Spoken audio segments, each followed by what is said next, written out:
Alrighty, my friends, welcome to the Fear Alchemist.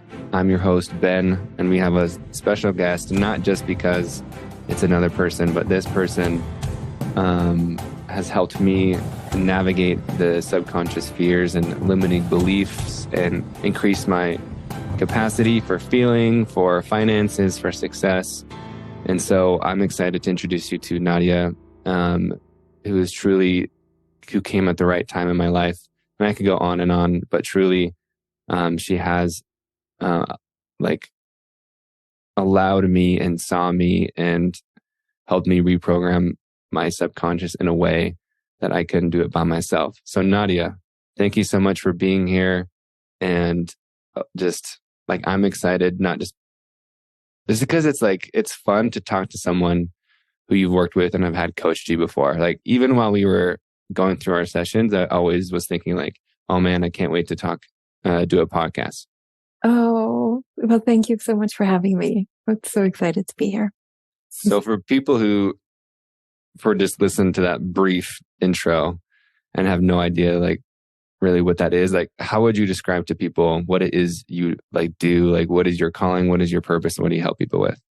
Yeah. So I always say I have these two areas of expertise, which I call strategy and capacity. So on one hand, I have a more businessy background where I specialize in service design and brand building and some product design thinking, and I help people with building businesses, products, services that work and that are desirable and usable. And then there was just always this part missing. And so on the other side, and this other area of expertise that I have is that, which is what you beautifully described it, is that I help people build subconscious capacity for the strategy that they are implementing or the strategies that they already have.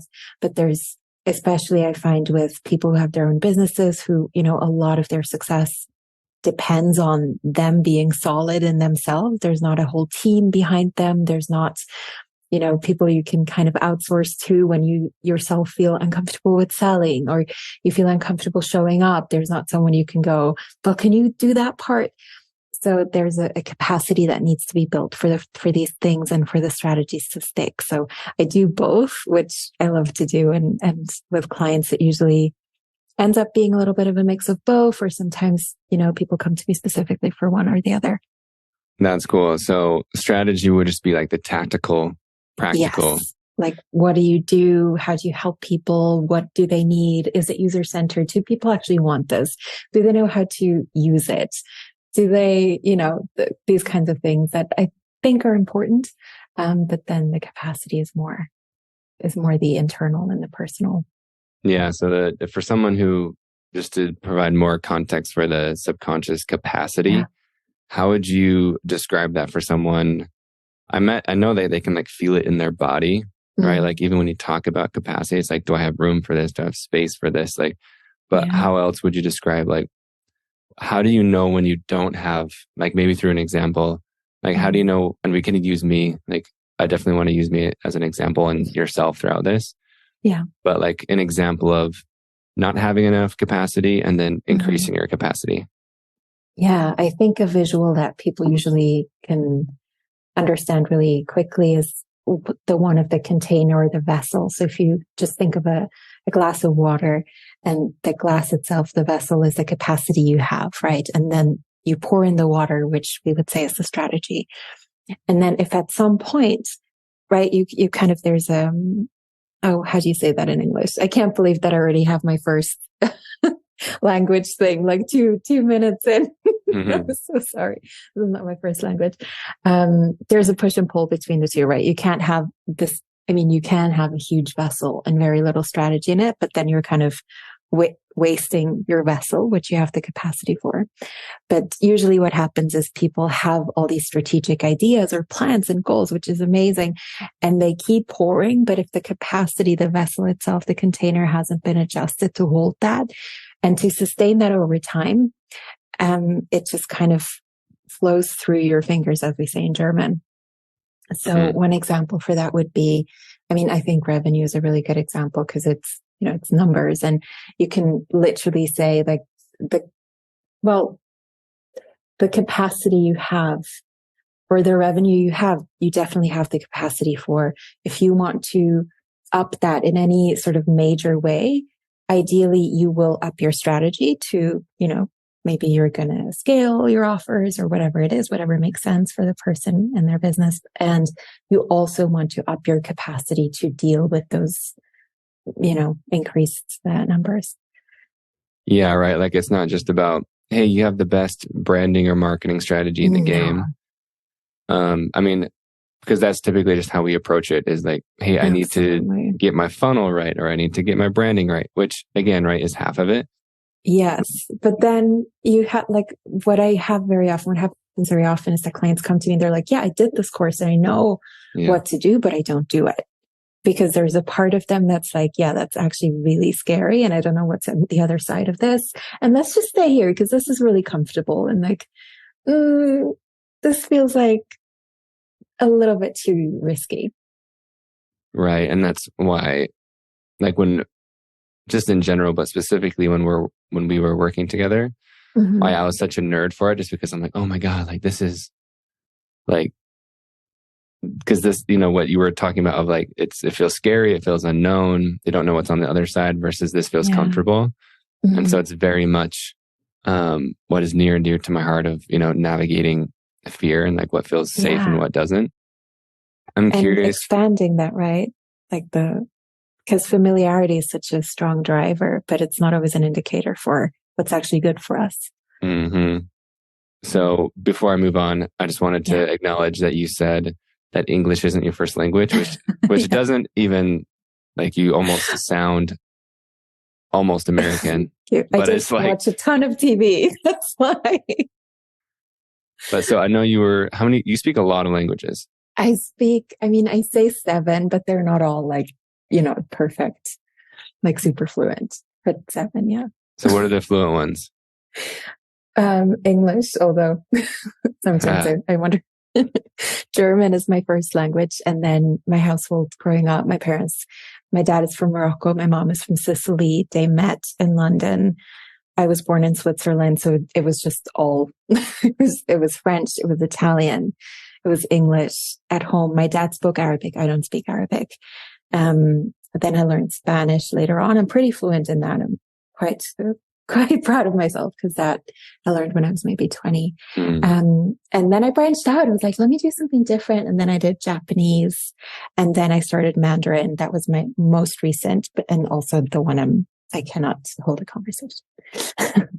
Dang, this is crazy. What do you dream in German or multiple languages? German and English, I would say. Yeah, I love it. English. That's good. Yeah. So that means you are pretty fluent in it if you're dreaming in it. I mean, I'd say 90% of what I read, I read in English, and then I still watch a ton of TV. So, yeah. That's and then cool. Of course my work, right? It's really fun to get to work with people from pretty much anywhere and speak English most of the time there as well. So Nadia, I'm curious, what's one of the first moments for you in your life or your business specifically that you had your own capacity breakthrough when you realized I'm just curious, what was that for you? When I felt the constraints of my capacity, or when I felt it expand and I was like, oh, this is good. Both. Yeah. Because one follows the other, right? Well, a big one for me was visibility, or continues to be. And I just remembered the moment when I started my business and I put together my website, and every morning I would go and check the analytics on my website, right? And you'd see the little world map and two people from here, two people from here. And I call this in my mind, my little walk of doom, because I would walk to my laptop and in my mind, my internal monologue would go, let it be 0 visitors. Let it be 0 visitors. Just please be 0 visitors. I just did not want anyone on there. And every morning I would do that. And then I would go on there. And of course it wouldn't be 0 visitors. It'd be, however many. And then I kind of go through and I'd be like, okay, I probably know who this is, early days, first couple of weeks. but there's just a part of me that felt so uncomfortable, so incredibly uncomfortable with the idea of being found and just having zero control over that.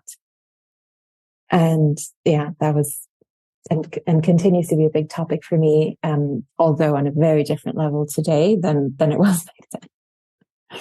Okay, this is great. So we can get into like the breakthrough part of it. The nitty-gritty of it, yes. But I love how you describe that feeling, just because I like know the so walk, like really the step by step. And it's like, oh God, I'm going to be in front of that screen. And like, I can viscerally feel it right now.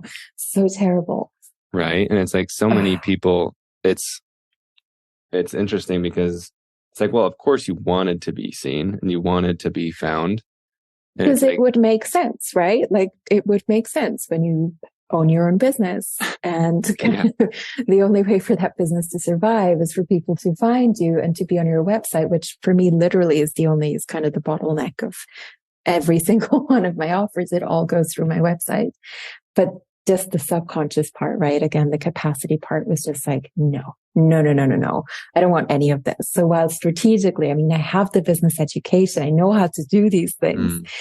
The capacity was so small that it just wouldn't stick. It overflowed right away. Right. And it's like, and I think this is so important just for people to know, is like, it doesn't matter what your intention is or like what you know sometimes, like, because you're speaking to the exact point of like, well, of course I want to make money. I want to work with people. I want to be seen and found and like, but right, the conflicting desire is what you feel uncomfortable with or don't have capacity for, or what you're afraid of. So what was it for you, like digging down into it, like just that discomfort of being found? Like what was that for you, and how did you increase your capacity? Yeah, I thought about this a lot in the lead up to this conversation, because it's like, okay, how am I going to break this down? And here's what I think, and then I'd love to hear what your take on this. Because the way I see it is that people have natural inclinations and tendencies. And so my tendency, just organically as a person, is to be much more inward than outward. And I've always been this way. And it's not super black and white, because I can also take up space. I've never had a problem with presenting or public speaking. In fact, I know it's my thing. I quite enjoy it and I'm good at it. However, I just really value like privacy a lot. So I would rather not have people know a whole lot about me unless I've told them myself, right? Which is where the control element comes in. The Scorpio is quite loud. Like I will choose whom I trust enough. And those things are kind of on a need to know basis with me. That's my natural proclivity, let's say. And the way I think about it is that there is a parallel universe in which I can go through life with that and be fine and not come up against any barriers, because my life path in that universe isn't requiring me to be more visible than what I'm naturally comfortable with. And so, there's different, I look at my different charts in human design and in astrology. I can explain that natural tendency many different ways. But in this universe, right, I chose to be self-employed. And I say I chose, but I also don't really believe that it was much of a choice. I feel like that was the only trajectory for me in this universe. But again, as we just said before, right, it's preferable and it's helpful when people know what you're up to. Again, as a projector in human design as well, which you are as well, there's another layer to this where our strategy is to wait to be invited. And only then do we have what we need to show up to dazzle and to be helpful, and to show up and do our thing in a correct dynamic. So it's good when people know what you're available for and what you can be invited for. So that got me to a point where I had to weigh the pros and cons and the cost and the benefit. If I want to move forward with this business venture, then this is something that I need to work on, or in my paradigm, what I need to build the capacity for. And so really how I think of it is less of a fear and more of just a natural inclination or a low capacity. in this iteration of my life that, again, in this universe was worth building the capacity for and overcoming my natural resistance for. What do you think? So, I mean, yeah, we're definitely we're already diving into it, obviously, but yes, this is so cool. I love this angle that we're approaching. So and I like how you brought in like the alternate universe possibility. Yes, and like, I'm so really into that. Like, because what I feel from you, like in your energy and your heart, is what you mentioned about it's like almost you don't have a choice. Yes. And so, and I know if not all, most people resonate with that because I resonate with this too heavily. And especially if everyone has this on some level, right? But especially in terms of being self-employed, you mean? Like, yeah, just following your calling. Right. It's like there wasn't another path. That thing didn't exist. Exactly. And so, and I think this is where, whether you want to say purpose, dharma, fate, it's like, obviously it's still a choice. Like you could, go work for a company if you wanted to and kill it in that way. But I resonate, but you wouldn't enjoy it. I would just probably think like there's something missing because that's what I tried, right? I did the kind of hippie yoga teacher thing in the tropics for a bit. And I was like, no, I'm missing something. And then I did the more corporate thing and I was missing something. So I don't know if I could have, to be honest. See, this is great. I love this, right? And like this, I know so many people are just resonating with this because it's, but that resistance you speak of this is what I'm talking about of like conflicting desires. Like we have this calling inside of us. Like I can feel it right now. It's like inside of me of like, in the same way, like I'm trying to think of an example. Like I'm similar to you in the fact that like it is easier for me to definitely be, the listener, the observer, and like have, ask the questions. And like, that's what I'm excellent at. I know you know that. Yeah. But it's also the fact of like, just the other day, it was yesterday.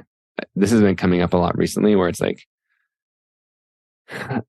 people, I mean, this has always happened where people just like naturally share to me, and I'm able to receive it because that's part of our design is just to be able to like hold that space for people and amplify it and amplify it. Yeah. But now I can feel like, man, like it's like, I want to speak, like I want to shine. I want to dazzle, which I love that word. And I have accepted, like I'm dazzling more than ever. I can truly say. Man, it makes me so happy to hear. And we can get into that too, just about my process. I've shared a little bit about it on the podcast, but it's just back to that calling, right? Of it's like, obviously you have a choice, but the choice is more suffering. It's not as fun. And so for you, right, to like, okay, like I have like, even though this is more uncomfortable, it doesn't feel as easy for me. I feel like this is my calling to do this thing, to follow this path. I've tried these other things and it doesn't feel as good as what I'm doing now. So why I just want to point that out is because I know so many other people, it's like, have that calling inside of them. You can't really explain it logically, but it's just a feeling that we have inside of us.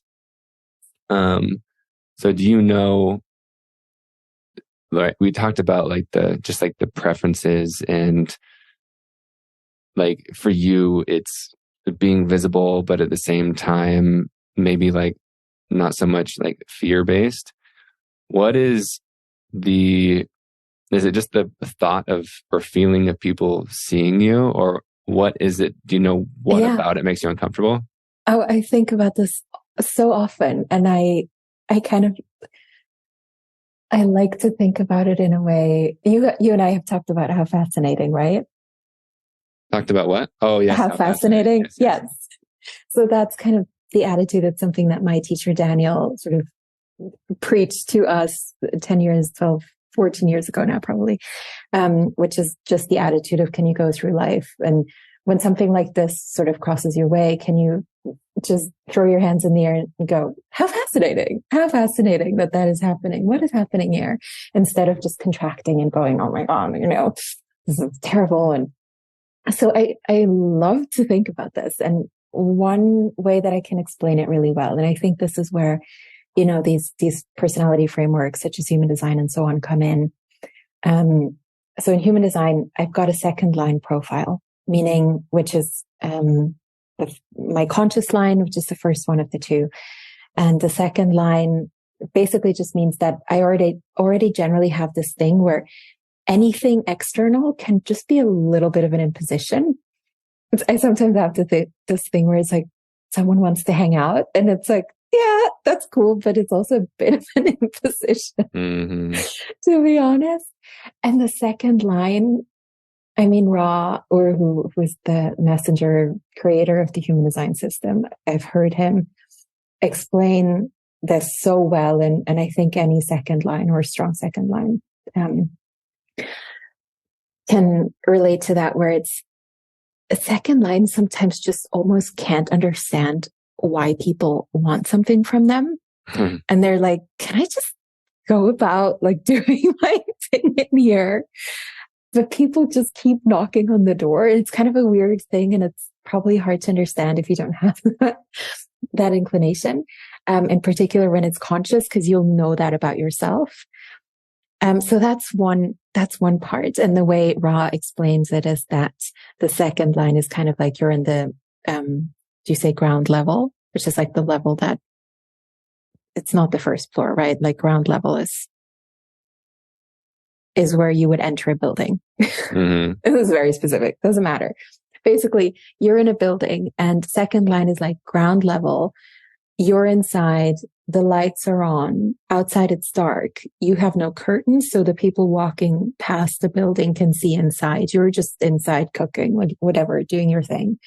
And you're just having a great time by yourself, doing your thing. And people keep kind of just, peeking in. And you're like, what is it that's so interesting? What is it that's going on here that you need to know about? And that's kind of like just a general, I don't know if this is relatable at all. I'm saying it out loud and I'm like, people are probably going to be like, yeah, I don't, that's just you. We don't have that. But, yeah, that's kind of the general vibe. Versus, so you feel like it is just like, this is how I'm designed. Yeah, it's just my natural inclination. And I've kind of double clicked more on the, maybe some of the more challenging parts of the second line. There's also a natural, a tendency towards having some skill or something that comes really organically to you. There's a whole lot of cool things that come with it. But yeah, I think it's part of something I've always known. And then a couple of years ago, I found the human design system. I was like, oh, that makes sense. In the end, I don't like to rely on the framework so much to give me, to kind of go, oh, well, I have this. So therefore, of course, I'm going to be like this. Like I like to grant myself the fluidity of maybe that's how I feel right now. Maybe tomorrow I'm not going to feel that way. Who knows? Like I don't want to sort of keep myself, beholden to a system so much. But I do remember when I first learned about that, I was like, oh, that does explain one thing that I was never quite able to articulate and that I know many people don't have to this degree. And even, this is even not like a parenting, my family is not like this. My parents certainly are not like this. And we're at this point now that I'm 34, I'm in my mid 30s, where my mom is understanding that I am so private that when people ask her about me, she's now at the point where she will say to the people, because I'm not present, and people will be asking, does she have a boyfriend? Yeah. And she's now at the point where she's like, oh, you'll have to ask her yourself. But we have had to work for a long time to get her to this point because she couldn't understand it. And I know because, people are well-meaning and so on. But for me, I just find it extremely uncomfortable. And I think if someone wants to know something, they can just ask me. If they don't know, maybe it's because they don't need to know, Cool. So I like this take, right? Because you're saying it's not so much like a fear or a limiting belief. It's like, this is literally just how I'm designed and what I prefer. I think it's a little bit of a mix of both, but I would say like the foundation of it is that's who I am as a person. And then again, it was really conscious weighing of pros and cons of like, am I willing to get a little bit uncomfortable here? And I think you said it so beautifully before, like when you have the Dharma, when you have that calling, it's like, yeah, it's going to be hard to ignore that at some point. Maybe you can do it for a couple of years. And that's what I call this the vision that's pulling you. And for me, the vision that was pulling me was much stronger than my need to kind of stay within that organic tendency. So it's like, okay, yeah, I'll figure this out. Like, this is worth it. And it has been like beyond worth it. And, you know.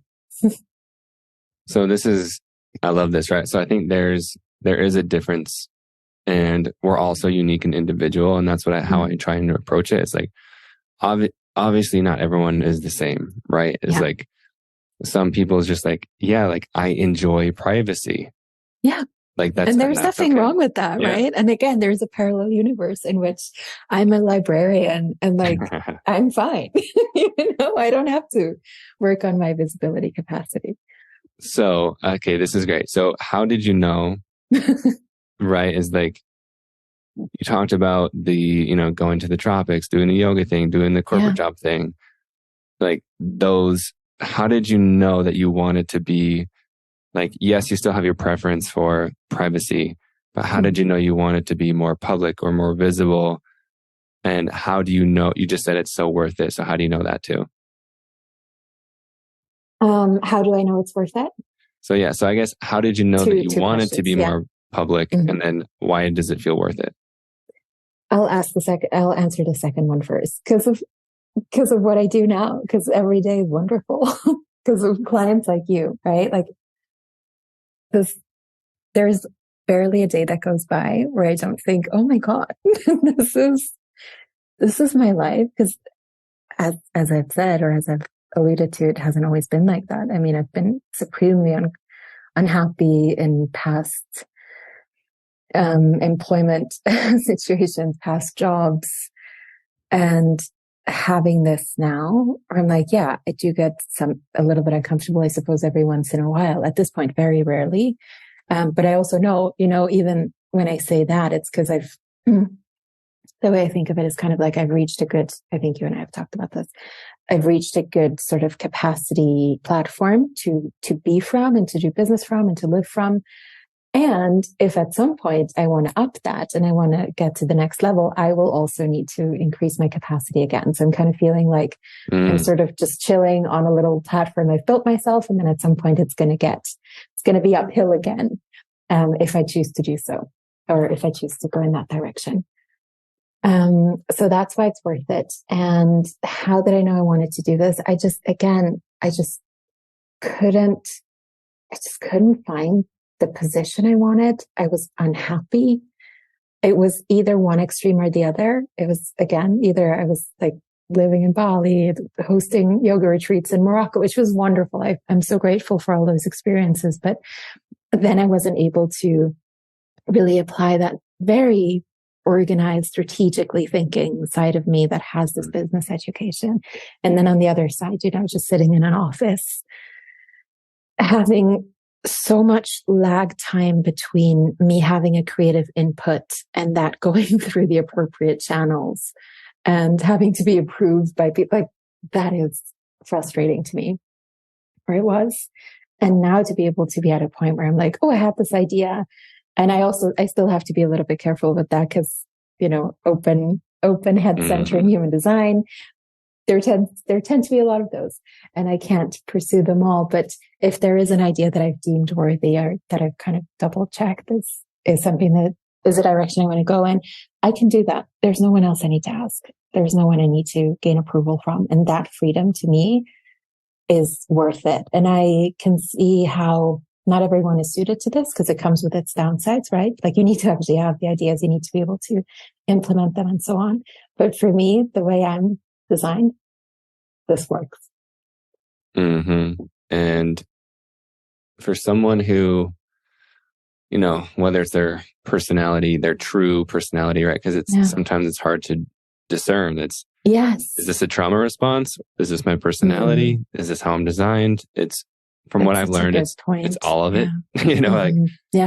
Like for me, I can see like my natural go with the flow tendency is my personality. And that's also like what has turned into fear, right? Because that's what people see. And like growing up, that's how it was shined of like, oh, Ben is just so chill and so go with the flow. And so that's so what I'm that gets recognized. reinforced. Yeah. Yes. So it's You're like, reinforced. And so then I'm afraid not to be that.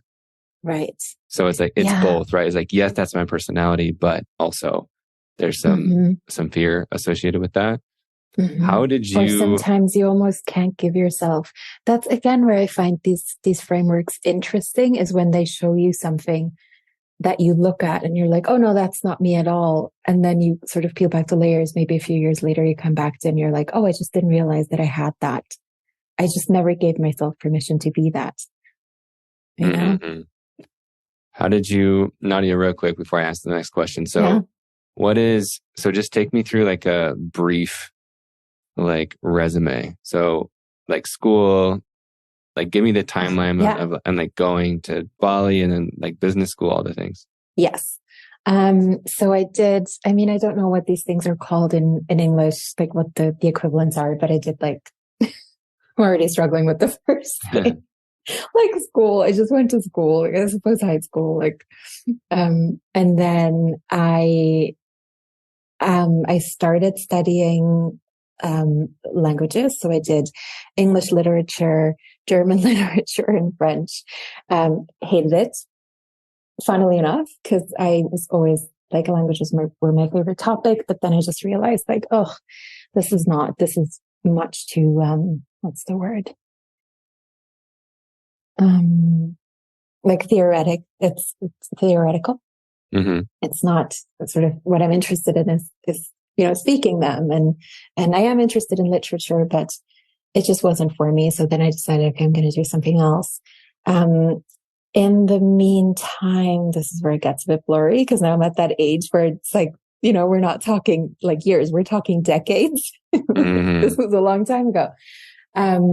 I then went to Costa Rica, learned Spanish, found my first serious yoga teacher. And I was like, okay, I want to learn more about this. From Costa Rica, called my mother and I was like, I think I'm going to go to India. And she's like, yeah, okay. Like, yeah, sure. We can talk about this when you get home. I'm like, no, I'm going to do this. So then I went, and in between, like I'd be home, I'd be working like 3 jobs. I remember I'd work like at an office, then go work at a bar, then like write for a magazine. Like I was just working for months at a time, so I could just go and leave again. And then I went to India to study yoga at an ashram in the mountains in the south of India. This is all making it sound like, you know, super fun and like exciting. There were problematic aspects to this. There were things that were not fun or glamorous or cool at all. This is, you know, we don't have to, it's beyond the scope of this conversation, but I just want to be really mindful of like, you know, sometimes it sounds like, oh, then you go to Bali and then you go to, you know, it's like, no, this was sometimes, you know, these experiences are, difficult as well. Although I did also have a wonderful time, and studied a lot. Then, a couple years into that, started training to teach yoga myself. Went back to Costa Rica and was teaching there. I think that was my first yoga teaching job. So I would teach, at my friend's surf school, and just, I mean, when I think back, it's like a different life. Like I'd go surf in the mornings and then teach a class and then teach another class later. And that was kind of it. And just drink a bunch of coconuts and that was honestly it. And then like go to the internet cafe and like update my blog. Yeah, I love it. And my Facebook status, because that was a real thing at the time. And then then I went to school. Then I was like, no, now see, because then I went super far in that direction. So then at some point I was hosting yoga retreats in Morocco. I was teaching in Bali.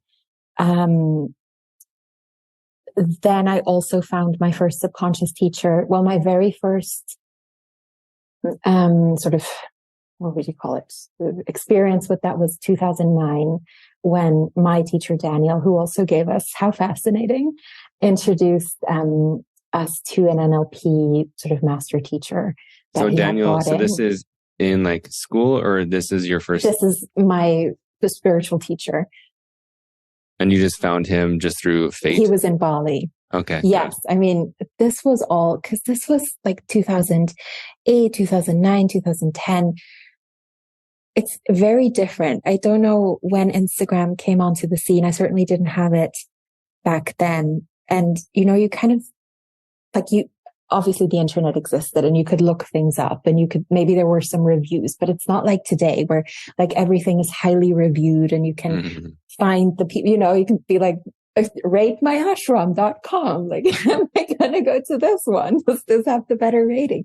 Like the ashram I found in India,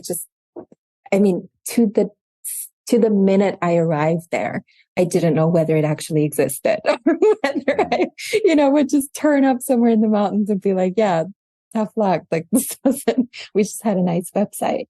There was a lot of like a leap of faith with a lot of these things.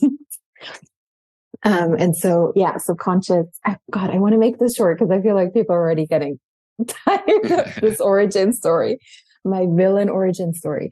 And then found my first subconscious teacher. Like I was taking my first couple of courses and stuff. This was all in Bali.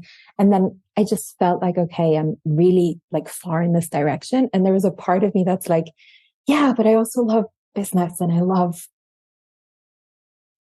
there's a part of my brain that wasn't being tickled, that wasn't being like challenged. And so I went home and I was like, well, I'm going to go to school for this. Like, I want to learn how to do this. I want to learn more about business and particularly the creative field and creative applications of business. So again, I specialized in a more interdisciplinary field. There's a lot of design thinking. There's user-centered design. There's different ways of, it's not sort of the old paradigm of business of this and this and this. It's more putting the user at the center of any processes. And I did that and I loved that. And then again, there was a part of me that was dead during those years because I was studying. Like when I do something, right, I'm like fully in. I would read up on it, on things. I would study a lot. Didn't have time to like do 3 hours of yoga every day, I probably did meditate a little bit, but not to the degree that I had before. And so again, there is a part of me that's just like, oh, this, like, yeah, like I'm just the part that just, in German we say, it was like too short. It wasn't equal. And then that's when I realized like then I worked a couple jobs and I tried different things, but at some point I just realized like, if I want to merge that, my best bet is to just create that. And also I just like to depend on myself with a lot of things. So that didn't seem super scary. That seemed more like tempting and seductive. That notion of like, ooh, because then I can do it the way I want it. Mm-hmm. So this is really cool. I appreciate you explaining it because, right, there are so many twists and turns and adventures and experiences. And I'm sorry to interrupt you, but what I really want to highlight, because I know that at the point that I'm at right now, again, I can make it sound like, oh, and then I did this, and then I did this. But there were times when I was in a deep crisis. I was like, I don't know what I'm going to do with my life. I thought this was the thing I was going to do. Now I'm doing it. I'm not happy or I'm not fulfilled. I'm not fully fulfilled. What else am I going to do? And then, to even muster the courage and the faith and the energy again to try something different. Because I know I have clients who are in these stages right now. And I always say it's easy to look back when things have come full circle and to go, oh, I can understand how every single station along this path needed to happen. But I also know from my own experience, it's really hard when you're in that and you think, oh my God, did I just waste like 5 years of my life doing something that I'm now not even doing? But then 10 years later, I'm like, oh, I'm so glad that I took the time to do this course because this is part of what I'm now doing with my clients. But sometimes when you're in the midst of it, you're like, how is this ever going to make sense? Exactly. And I appreciate you. Yeah, I appreciate you pointing that out, right? Because it's not just like, I went here and then I went here. It's like, obviously. And I was just guided by my intuition and I never second guessed myself. Like, no. And then you have to, right? Because the other thing is then you need to kind of account for that in front of others. So, like your parents are going to have opinions on that, your partner, if you have one, your friends. And if you yourself are unsure, you don't always have that strong inner conviction, although I do often have it. But yeah, there's kind of no one guiding the way. Like you have to be the person that's like, no, listen, I'm going to do this, even though maybe not everyone is on board with this, but here's what I'm deciding. And sometimes that's hard to do when you yourself are unsure. This is cool, right? And I feel like all that ties in perfectly to my next question would be like, how did you start your business? Because why I just want to point out of like, you don't like, I'm just curious, right? Because it's like, people think that you have to like, when you pointed out the, like the 2008 thing, right? Like obviously people have had businesses before Instagram or Facebook or even Google existed, So it doesn't mean you have to rely on them. So I'm curious, like, how did you start your business? And then for people who are like, who maybe have that same preference as you of like, and it's a different thing, right? Because it's like, yes, if you're feeling resistance, is it feeling resistance because you feel called to do the thing and you're not doing it now?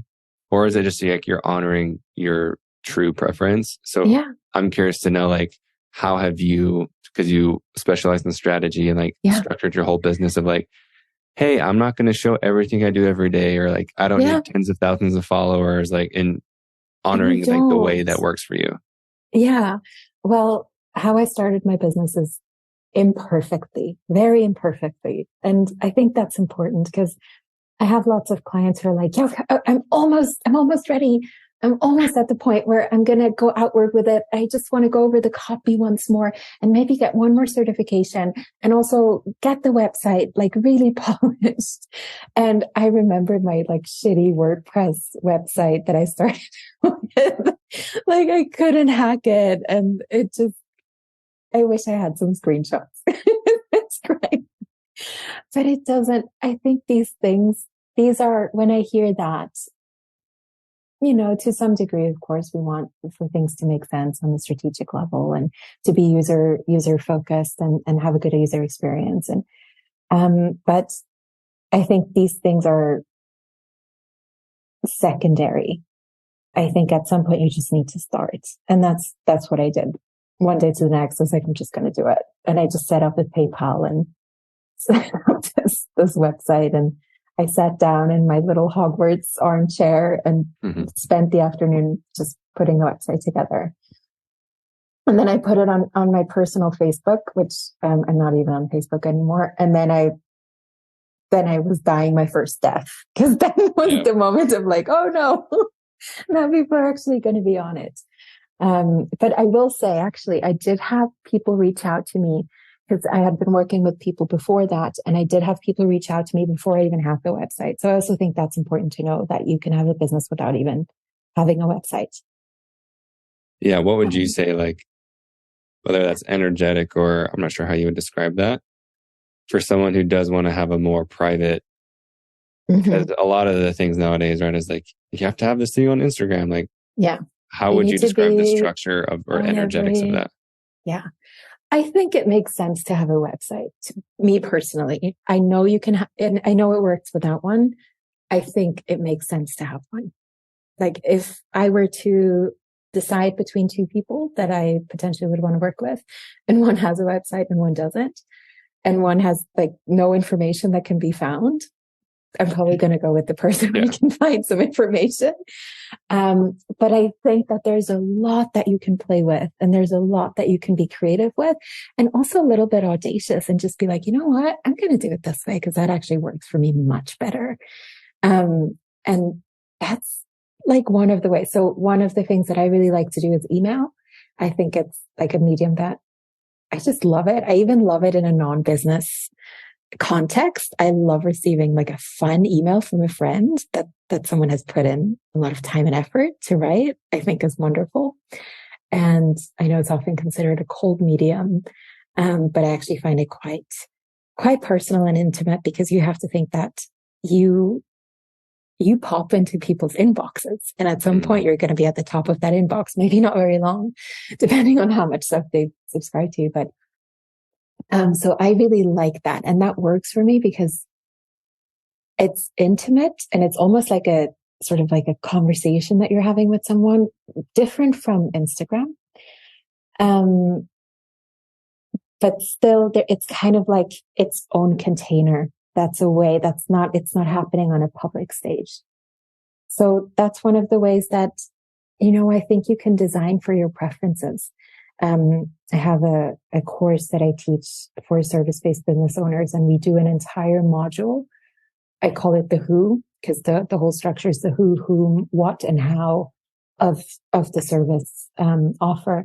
And the who is all about you as a service provider. And we do an entire module on that because I want to make sure that whatever you come up with in your what and in your how is aligned with who you are as a person. Because it makes no sense to come up with this entire funnel and this entire idea of like, I'm going to do free like masterclasses every month and I'm going to do whatever, some of the clients come to me and I look at their existing offerings and like the packages they have on their website that people could sign up for. And it's like this and this and this and this many sessions and then unlimited voice support in between. And then if you need an emergency call, you can have that as well. And then we do that.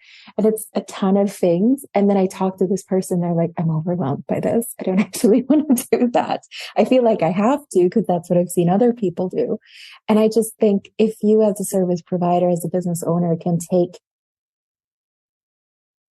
that responsibility back and go, actually, let me check in first with my own preferences and make sure that I build something that's still, next part of the next module is going to be the who. So it's going to be about the client. So we're going to make sure there's a fit between the product or the service and the client and the provider. Like it all needs to work, but it needs to start with you. If you're building something that you cannot sustain or that you don't want to really go through because of your natural tendency, then it's either you're not going to do it, you're never going to talk about your offers because you don't want anyone to sign up, or you're going to be very unhappy providing them. Neither of those are, preferable.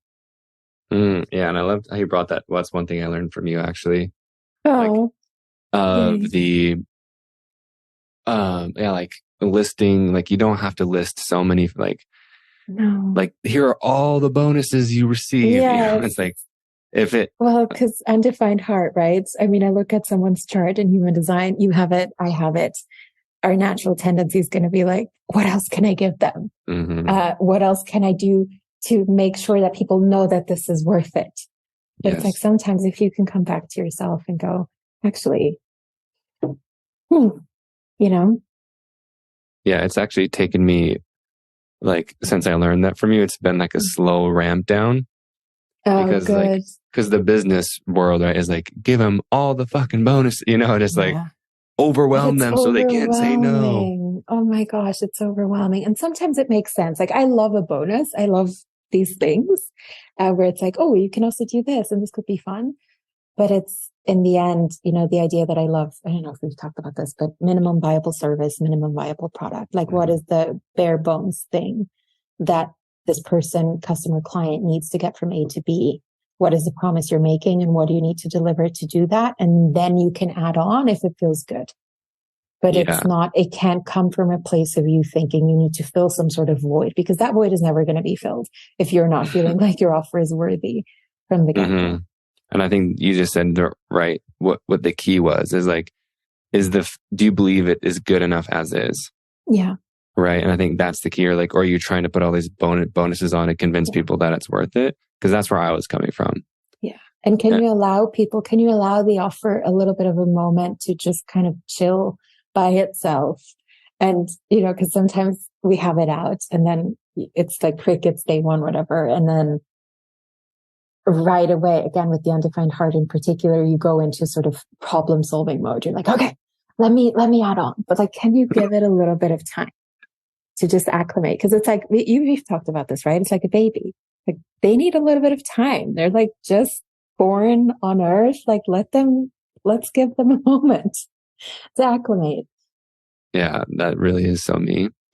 So for you who your preference of doing business in the way that you do it, how did you start getting the word out or getting clients? I know you said you had clients before.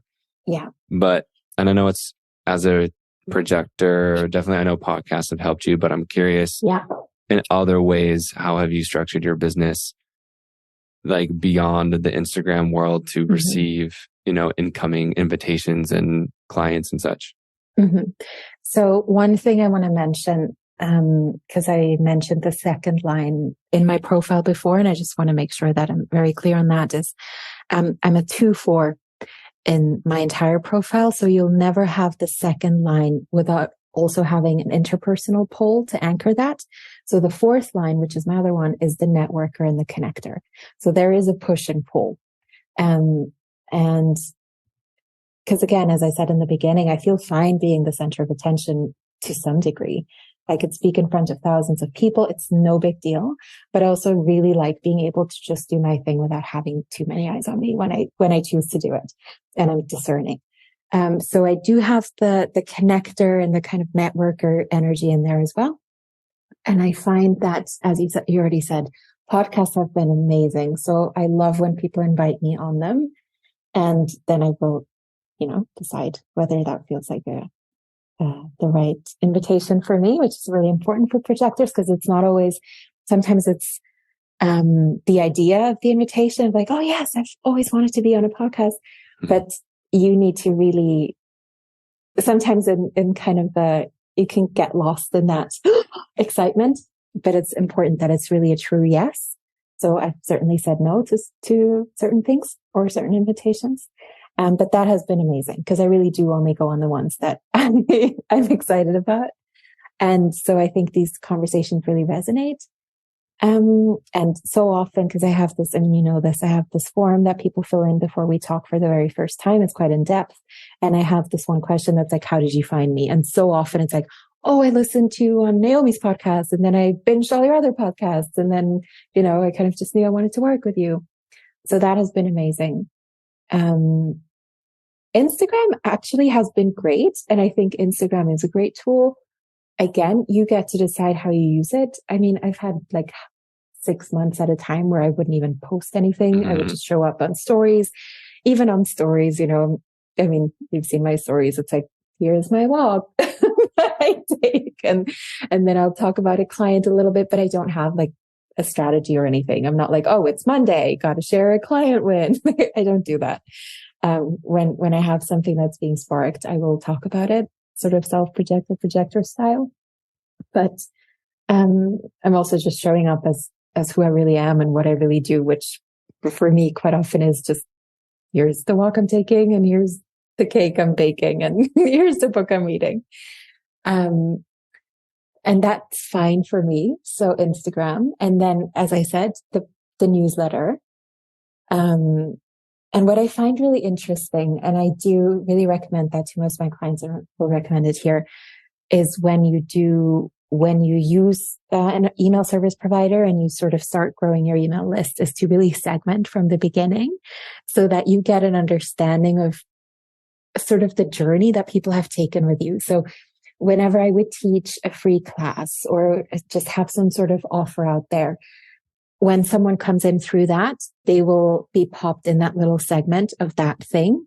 And then after a while, right, when you look at one particular person, it gives you this whole visual understanding of what they already have been through with you. So sometimes I see when someone signs up to work with me one-on-one, and I kind of maybe recognize the name from somewhere, and I see, because it all works for me, it all works through my email service provider. I use Flowdesk. And I sent them an email. I see all the segments and I see like, oh my God, this person has been with me since like 2019. They've taken this class. They've taken this class.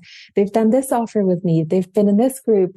They're also a projector because they're also on my projector list. And, they've done, this thing last year. And you kind of see how someone has built trust with you and without us ever having a one-on-one interaction. And I find that so interesting. And I think that gives you a lot of insight into what it is that will propel someone to work with you. So it's really good information for a business owner to have. Dang. Yeah, that is very helpful. So, and it's cool, right? It's like, oh, wow, someone's been in this galaxy for a while. Yeah, that's one thing that was definitely a shadow aspect of myself of like, I'm only going to show up when it's time to sell. Yeah. Versus like my big theme of this year is like sustainability and like nurturing. And I know that's what, we worked on together even is like, not just like a flash in the pan and then see ya. Like I'm disappearing. Yeah. Cause you had to recover because selling took so much out of you that you literally had to go and rest. Yeah. And if you could just give practical tips, of course, like I'd encourage anyone who's feeling called to please go hit up Nadia. I'll include all her links in the description. But what are just like practical, like, hey, I want to increase my capacity for money. Like, what's a simple practice someone could do on their own? Can we do one visibility one that just popped into my mind first that I did? That's kind of like a really good example. And then I'll think of another one for money as well. And this works perfectly, I think. Is that good? Yeah. Okay. Because one thing I did, because when I was kind of the natural progression I see, and this is what I'm working on right now, actually, it's going to be my next offer. Well, I mean, I'm working on it. It's taking me a while, but the natural progression I see is people work one-on-one, right? And then they kind of start feeling more comfortable. And they're like, ooh, I would actually be super fun to work with a group on this. And I could reach more people and not put in that many hours, like, having to work with 30 people one-on-one versus doing this in a group. And that is a capacity jump because being in a one-on-one call, you can do a lot of in the moment problem solving. You can do a lot of in the moment pivoting. Being in a group call with 30 people, that's going to already bring up your stuff. Being in a group call with 500 people, which I've been, and like you being the presenter, that's going to bring up, right? So you have to get your capacity ready for that. So you don't go into that situation and then collapse and be like, I'm never going to do this again. Or like one person says something critical, which, you know what?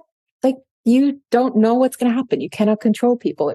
Once the Zoom room is like, people can say whatever they want, and you have to have the capacity and what I call the spine. I think we've talked about this as well, to be the owner of that room and to sort of have the boundary around that. So there's also something about boundary capacity here. But one thing I did and that I super recommend is, when I was ready to start teaching and start working with groups, I didn't immediately go into just open, like whoever wants to come.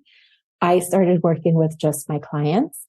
So I offered these free classes or I call them deep dives to just my clients. So just my one-on-one clients. This was years and years ago, and just the people I'd already worked with, because I only have wonderful clients. And I already trust these people. Like the trust is already established both ways. So I just sent them the link, like, if you want to sign up, cool.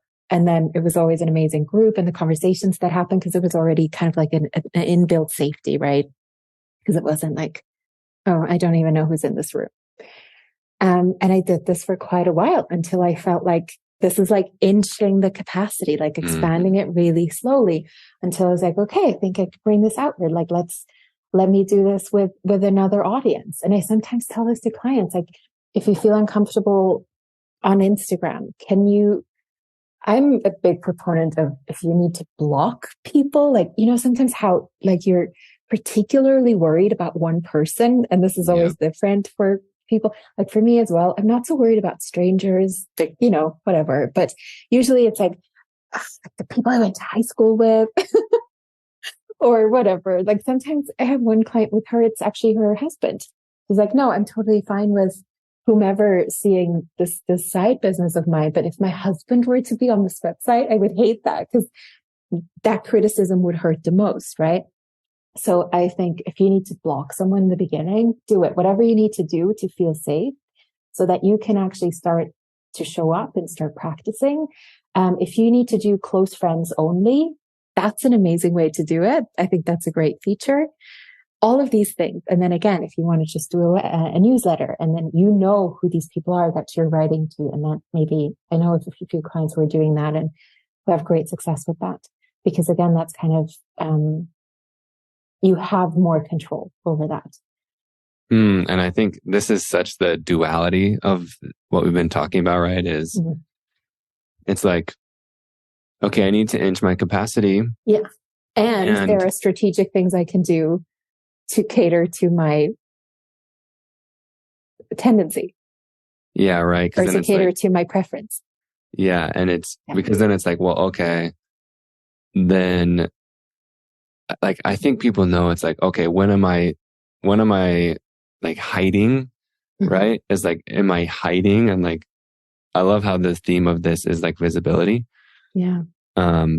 Especially as, projectors and just in general, like it is scary just to put yourself out there. It is.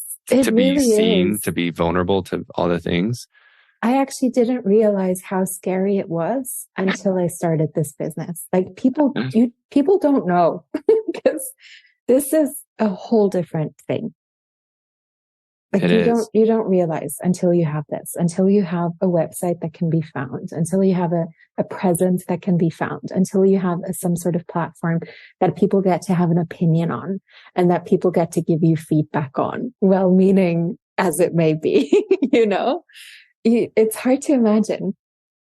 Yeah, because we resist those things, right? And subconsciously, we might not even know why we're pushing those things away because it's like, well, I don't want feedback. Well, for whatever.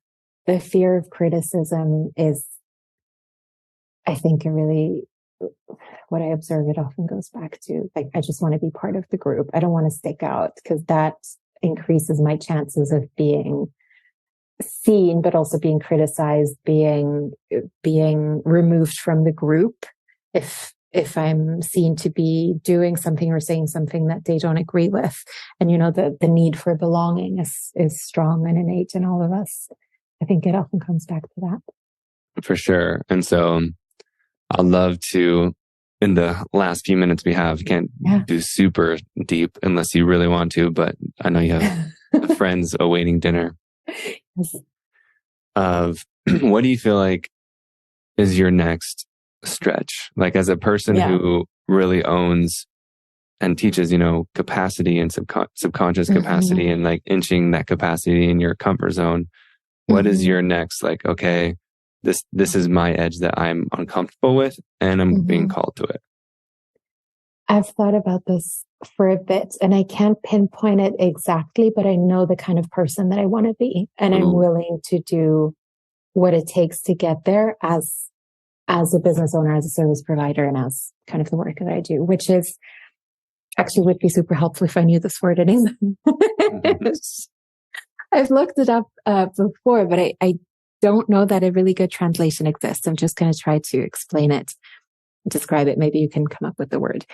It's like, I think part of it has to do with age and experience. Like, I'm actually really, like, sometimes like, oh my God, I can't wait to like be 50 and do this work. Cause imagine how much more experienced I'm going to be and the things that I will have overcome by then. I mean, I'm excited any age, I'm excited now. I don't have a problem with the age that I'm at now, but like, there's something about the place that I want to be that's like, I want my clients to really know that like nothing can shake me or nothing can really rock me. I mean, of course, life happens. Like I will never know that will be the case. But I think just the sense of I've got myself to the degree that you can kind of hit me with pretty much anything here. And I've got my boundaries in place. I can advocate for you. I can advocate for myself when I need to. Do you know what I'm talking about? So as far as like, if clients were to bring up their own stuff, so not necessarily, Yeah. so like you can hold whatever they're bringing up. Yes. And I find, I mean, now I'm thinking, have I ever not been able to do that now? But I find I'm most effective when I work with someone who works on something that I've also had to overcome, because I know I'm like, no, I can tell you that this can be done. I've done this. Or I can tell you this can be done because I've done this with another client. That also works. I just think like the life experience that I'm going to get in that time, but also just like, like the continued work that I do on myself, that I do on a personal level for my business. It's all always towards that point, and with that goal of, I want to be like the most trustworthy that I can be. I kind of just envision it as like, I just want to hold, like, we do this here at Christmas time, like you have a little candle and it's lit, there's a flame. And I just want people to know that like this flame is going to be lit, and this is solid. This is not going to just be blown out. And if they need to, they can come and light their own candle here, And like, this is something that can be just depended on. I'm not at risk of like collapsing into my own stuff. And then when someone needs me, or like, oh no, she's dealing with her, like, like that kind of solidity. That's really what I aspire towards in my business. So the solidity, so like, how does visibility relate to that? Or what is your stretch, or like how is your capacity being stretched? I think just the things that I see that need to happen, or that are continuously happening for me to get there, which I'm now wondering, is there even a there? Like, it's probably just going to be a process. Am I going to, if we do part 2 in 15 years from now, am I going to be like, well, now I've made it? But what I see is the work is just really addressing the things that are coming up within me, which I don't know what all of that is going to be. From now till then. But I mean, I do my own capacity work, right, with my own mentor, and every single thing I do, even when I do it for more like personal life things, I can always see how it makes me more trustworthy, because it centers me more within myself, where there's just like, when you have like a solid person in front of you, there's just, as a client, you can lean into that, and you don't have to sort of go, oh, can I lean a little bit, but I don't want to overwhelm them. I'm like, no, you can lean. And if it is overwhelming, I can speak up. So you don't actually have to worry, that kind of solidity. So it's more so like, it's like different things. I don't know if I'm explaining it well.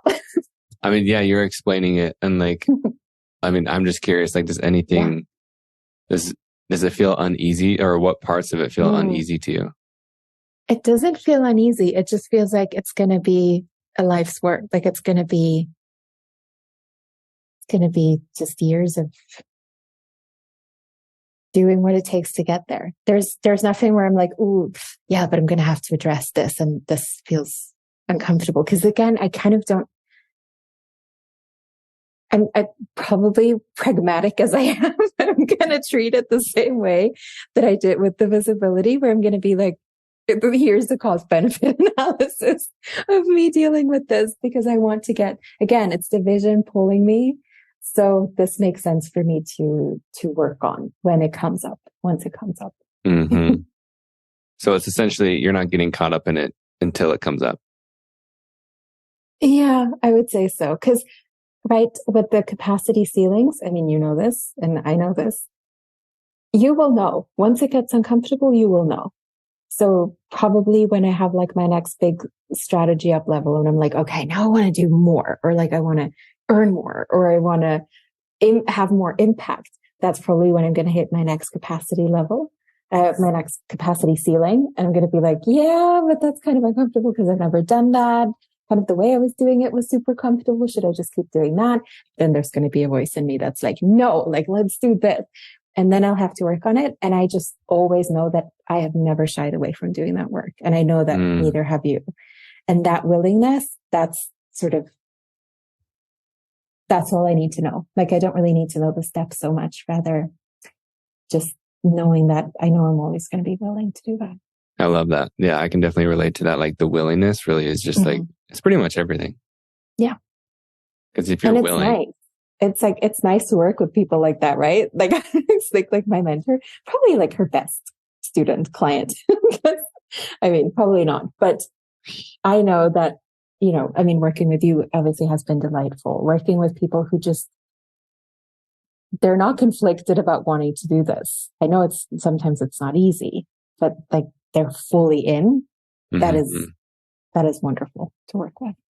Yeah, I love that. And it's cool just to feel into the confidence of that. And also just the presence that you have in this moment, because we definitely can get caught up in like, I always want to do more, or I always more impact, more money, or like stuff like that. Will you just touch on like, it seems like you are, it's like this interesting duality of being comfortable, like being content and enjoying where you're at versus like unnecessarily just stirring shit up. So why does now feel like a moment of like, hey, I don't need to like super stretch myself right now versus like that time will come.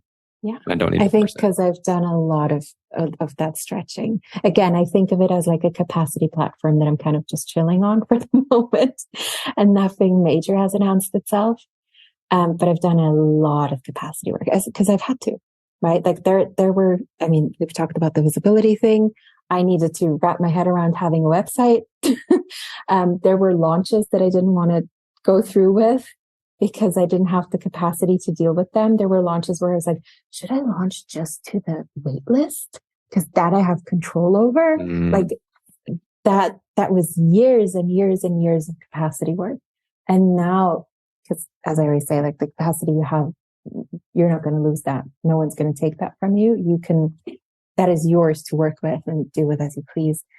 And I think it's also important when we engage in all of this work to have that moment of like, this is so nice to just be here and just enjoy this. Like, there doesn't always have to be this next goal that we need to chase after. Like, we're doing this inner work to enjoy these more developed selves, right? Wait, Nadia, you're saying we're here to enjoy ourselves in our life? I know it's a really foreign concept. Because it is, right? Like, it is, though. My astrologer says this because he's an elderly, he's what is he, like 2 generations above mine. And he always says, like, you know, your generation, like, I sometimes feel bad for you guys because that need to always optimize yourselves and to always get better and do more.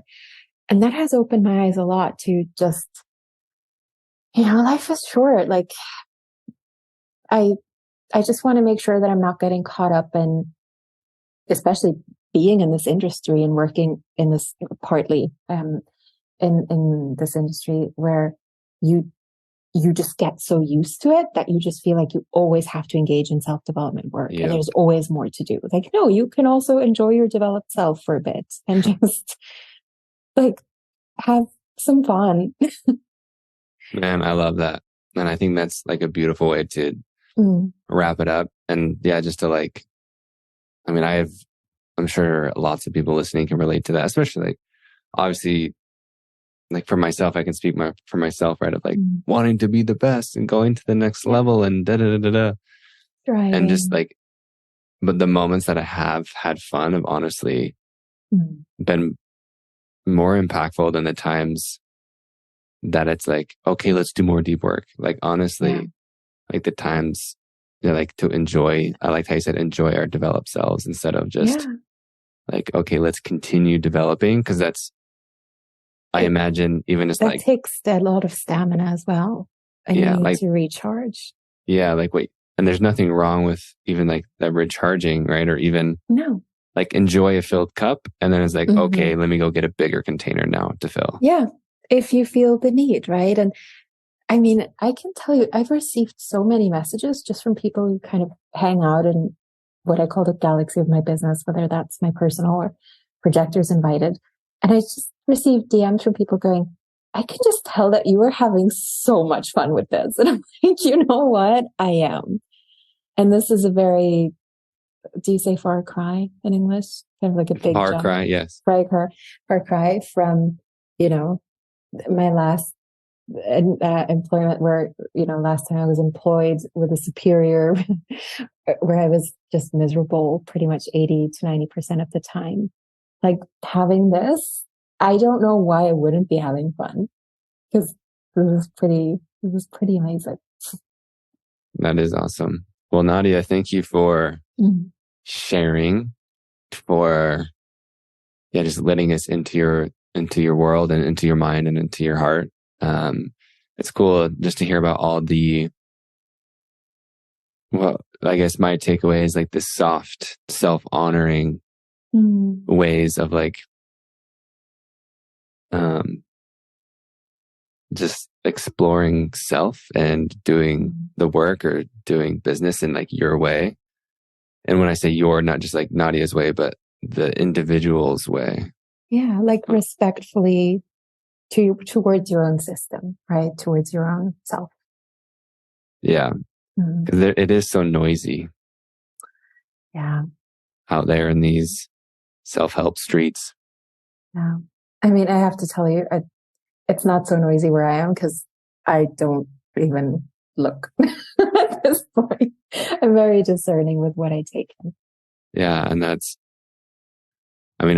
I've come a long way, but that's still something I'm refining just because it is like you and I, and I imagine a lot of people listening, like we literally take it in. Yeah. And so we do have to be very discerning of even just looking at something, it's like sucked in. Mm-hmm. And then, because you also have tons of undefined centers, as do I.